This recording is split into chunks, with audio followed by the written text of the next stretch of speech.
Adaptations are inherited characteristics which make you better suited to your environment. Or sometimes not better suited, but those ones don't get passed on, so we don't tend to keep those.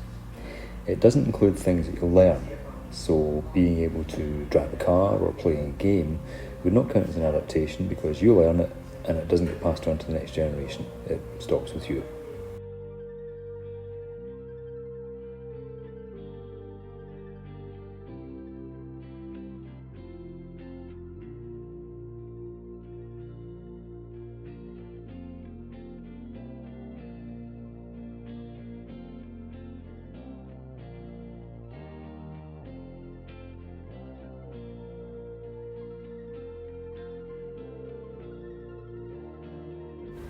We group adaptations into three different types.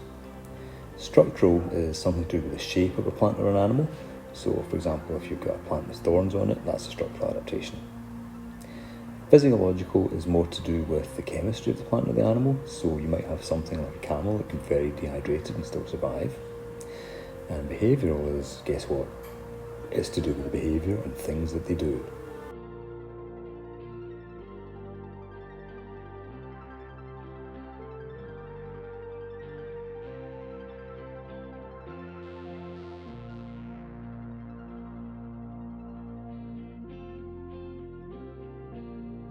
Much as it pains me to say this, cats are actually more advanced than dogs. Dogs' claws are out all the time, so they wear down when they're walking along hard surfaces like rocks or pavements or things like that. Cats, on the other hand, can pull their claws in, and that means that their claws can stay sharp. And this is an adaptation that makes cats better adapted for some circumstances.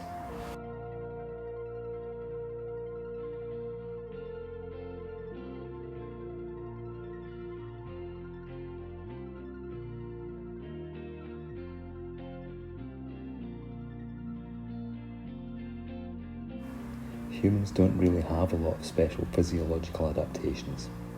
The only one that I can actually think of is that some of us can digest milk when we're adults. Most mammals don't do that because milk is a baby food, but some humans keep being able to digest it when they're adults. Probably a better example, if you're asked for one, is that camels can put up with being dehydrated and they can put up with a big range in temperatures, whereas we can't. If we change by a few degrees either way, we're in a lot of trouble.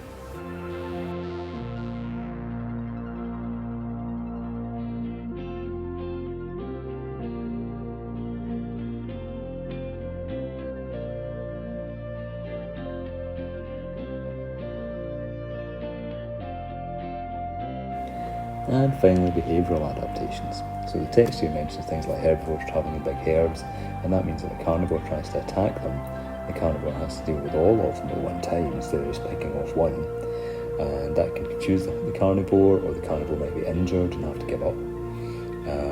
Other things would be like dogs. Dogs will growl at each other as a warning, and if the dog's being growled at takes a telling, that means the dogs don't have to escalate things and actually get into a fight. So they both go away without being injured. And that's quite important for things like carnivores who've got fairly big teeth and strong jaws and could hurt each other. And even if you win the fight, you might go away being injured, which could have life-limiting consequences for you. So things like growling and different behaviours that dogs show to show who's in charge are quite important for them to get on with each other.